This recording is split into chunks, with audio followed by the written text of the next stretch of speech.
台北市卫生局大声宣布，讲对今年9月开始，除了卫福部提供的各种查某学生会当讲会做 HPV 的预防针，各种2年的查甫学生嘛会当来做。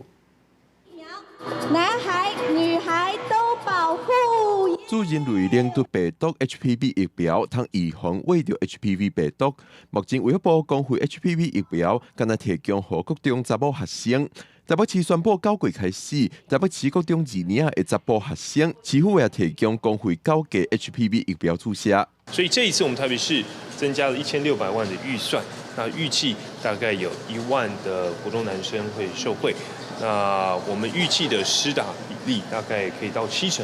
过去 HPV 疫苗号做子宫头癌疫苗，以前互人误会，敢若甲查某人有关系。但是台北市卫生局表示，不管查甫查某，一世人去喂着 HPV 的机会有8成，而且 HPV 唔但可能造成女性子宫头癌，男性也有可能因为 HPV 致使头颈癌、粪口癌这款病症。那查甫查某拢做，通提升群体免疫力。男生为什么要打 HPV 疫苗？因为男女会互相传染 HPV， 你知道你生的话，这个叫做事倍功半。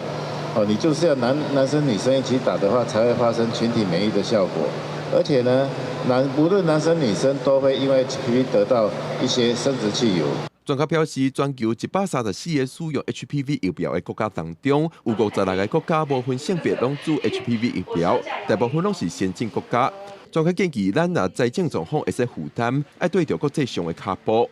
市府表示，接落来会开始进行 HPV 疫苗的校园卫生教育宣导，增加大众对 HPV 疫苗的认知，让台北市的各种学生受到完整的保护。